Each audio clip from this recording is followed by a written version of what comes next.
This is KGW News at Sunrise. Now on Sunrise, Oregon is one of the last states with an outdoor mask mandate, and at least one local leader says it's time for it to end. Schools across the Northwest really struggling with staffing shortages. Some districts even having to cancel classes because of it. Others say they're making progress in filling positions. What they say is helping them hire.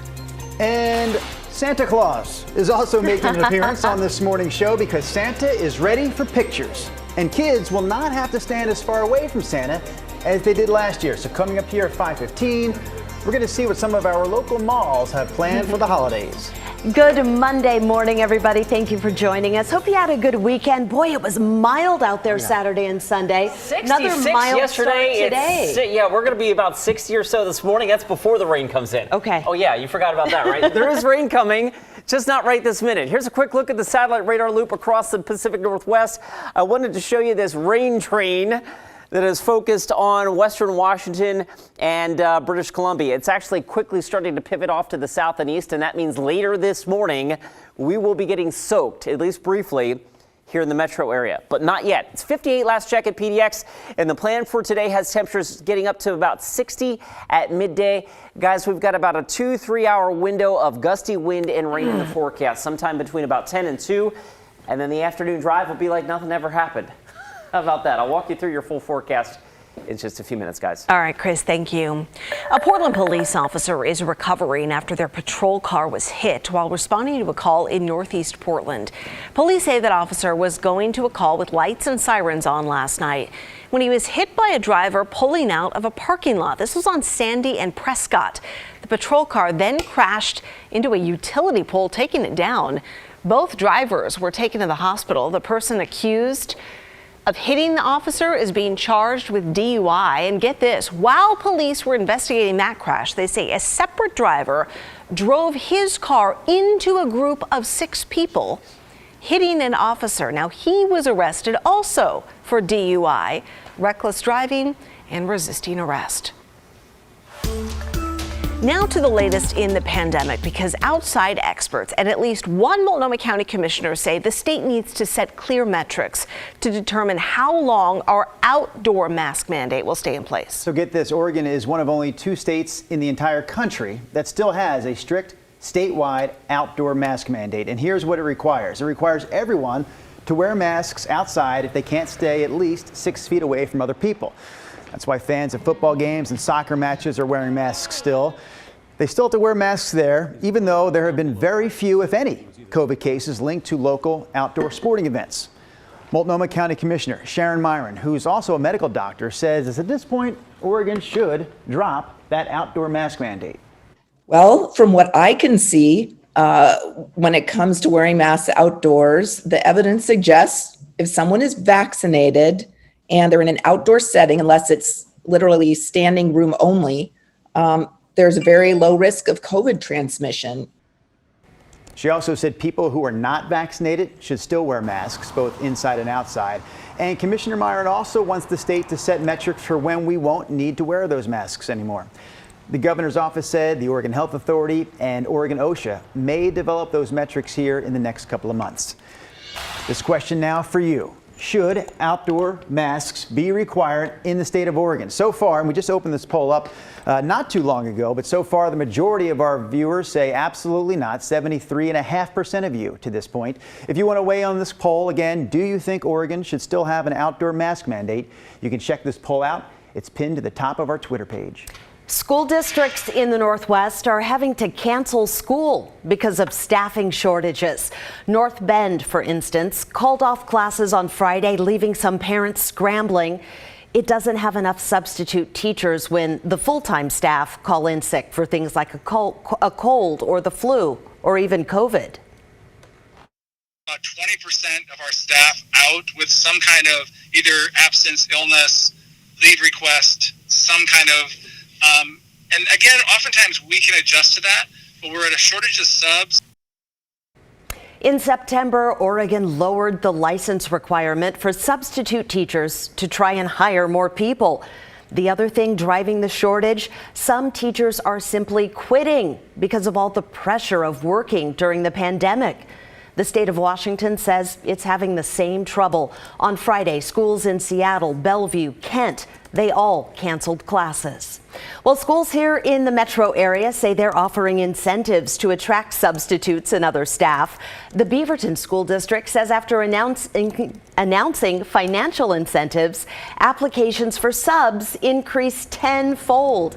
And in the Reynolds School District, a recent job fair was very successful.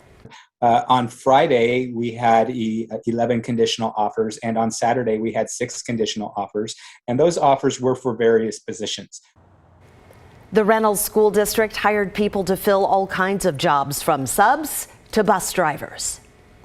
Well, we are looking ahead to a big vote this week by Portland City Council deciding what to do with your tax dollars. So a new business tax brought in an unexpected surplus of $60 million. Mayor Ted Wheeler wants to use $18 million of it for homeless programs and $7 million to hire more police. Last week, the commissioners heard hours of public input on what should be included in the next budget. Nearly 300 people signed up to speak, and the ideas ranged from cleaning up the streets to making certain areas more accessible for people with disabilities. Well, last night, the Portland NAACP held its own listening session. There is a neglected group of people that seems to get the short end of the stick, and that's senior homeowners. Something has to be done to help them. I would respectfully request that we demand that the money be used to take away the excess balloon payments and fines created for simple things like peeling paint and tall grass, which has already forced many seniors and other members of the community who are of color out of their homes. So a vote is expected Wednesday at the City Council meeting. We'll bring you the latest here on KGW. Well, Beaverton's dining scene has been going through a recent resurgence. On Saturday, the latest example, the Loyal Legion Beer Hall opened up inside a historic building. Art Edwards takes us to downtown Beaverton for that story. The Loyal Legion is easy to spot. It's at the corner of Southwest Watson and Southwest Farmington Road in Beaverton. In 1930, it was the home of the Bank of Beaverton. Most recently, it was an Arthur Murray dance studio. The beer hall is the first satellite location of the Loyal Legion in southeast Portland. It'll stick with what's made the original location popular. You won't see domestics here. It's all local craft beer.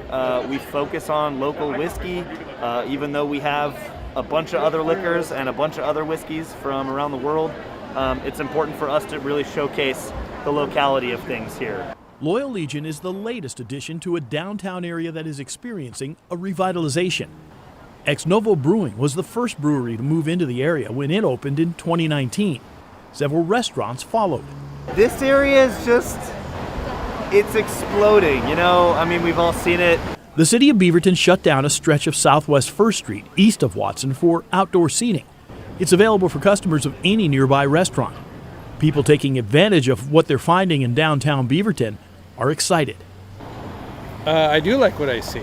I think it's awesome. I think what Beaverton community is basically pulling people together right now. Beaverton is just amazing. The amount of restaurants that we have in a small proximity of each other is fantastic. The fact that they actually closed down those streets right over a block and we can sit outside and we can commute out there, it's just amazing. So it's the place to be right now. And it's likely more establishments will open here in the near future. Art Edwards, KGW News. All right, let's talk weather for a little bit, right? Because we are used to rain and wind in the months of November and December, but the National Weather Service says there's more to consider. So we're coming off that heavy rain event from last week that flooded parts of the Northwest. Some areas saw landslides as well. And forecaster Sean Weigel says the next round of weather isn't just about rain. So what are some of the factors that you think people should be mindful of when it comes to those slightly different conditions? It's going to be quite a bit windier. Even down on the valley floor, though, I think we're going to be seeing gusts 40 to 45 miles an hour, fairly widespread. After the summer heat wave, a lot of trees are weaker. So he says with the soaked ground and high winds, there's greater risk that trees could come down. We also see power outages, so make sure your devices are charged up. And although this next round of rain isn't expected to be as significant, watch the roads. We saw some bad crashes a few days ago. Keep your lights on, go slow, use Trip Check to avoid problem spots. Yeah, we're going to stick with the weather here for the next couple of minutes. Starting with this, both state and federal officials are warning people to stay away from flooded areas around the state. The Statesman's Journal reports coastal counties are seeing severe floods, and parts of the gorge have also had problems. We know there's more rain on the way, so the U.S. Forest Service wants people to stay away until things dry up a little bit more. We have information about this on KGW.com, and we also have a meteorologist on staff this morning. His name is Chris McGinnis, hanging out in the Weather Center. Chris, what do you have for us? Well, we got a windy and wet midday on tap for the Willamette Valley, and for that reason, wind advisories in effect for the Willamette Valley, the I-5 corridor, basically from Clark County south to Eugene. That kicks in later today. Could see some wind gusts on the order of 40 to maybe 50 miles an hour. I'll show you a futurecast in a second. And a high wind warning in effect for the South Washington and the North Oregon coast as well. Why? A very potent cold front is going to sweep through the area a bit later on this morning. Big picture here shows low pressure spinning there along the Gulf of Alaska, and that's going to drive this cold front eastward later today. So let's walk you through it with Futurecast. By 8 o'clock, we think the North Oregon coast is getting pelted with wind and rain. Note we are still dry here in the Willamette Valley, so a generally dry and quiet morning commute weather-wise will give way to a wet and windy midday. This is 10 o'clock, that front quickly steaming eastward. So the rain is, if it's not raining in Portland by 10, it will be shortly thereafter. Obviously getting wet in Beaverton and Hillsborough first. That front is on the move, and it will take the rain and the wind into the Cascades and through the Columbia River Gorge, and then eventually out into the Columbia Basin later today. Note by 2 o'clock, Futurecast says the I-5 corridor is just about done with significant rain. The wind will also quickly ratchet down. Meanwhile, snow showers will continue in the Cascades. Snow levels initially pretty high. They will lower quickly behind that front. All right, here's Futurecast at 11 o'clock this morning. Look at that. Newport gusting to the south at 50, gusting to 36 here in Portland. So a breezy midday. Once that front sweeps on through, the winds really ratchet down, and then it'll be like nothing ever happened later this evening. So a potent, quick-moving system sweeps through the area midday. We're 58 right now here in PDX. We'll probably top out at about 60 today, and the temperatures will be dropping as we head home from work and school later today.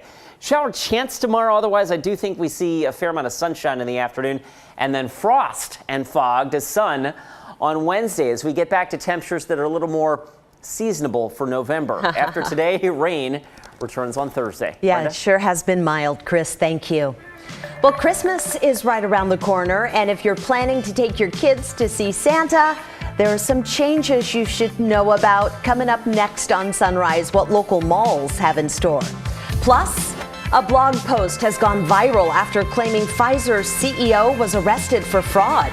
Our Verify team looks into why this claim is false. That's coming up after the break.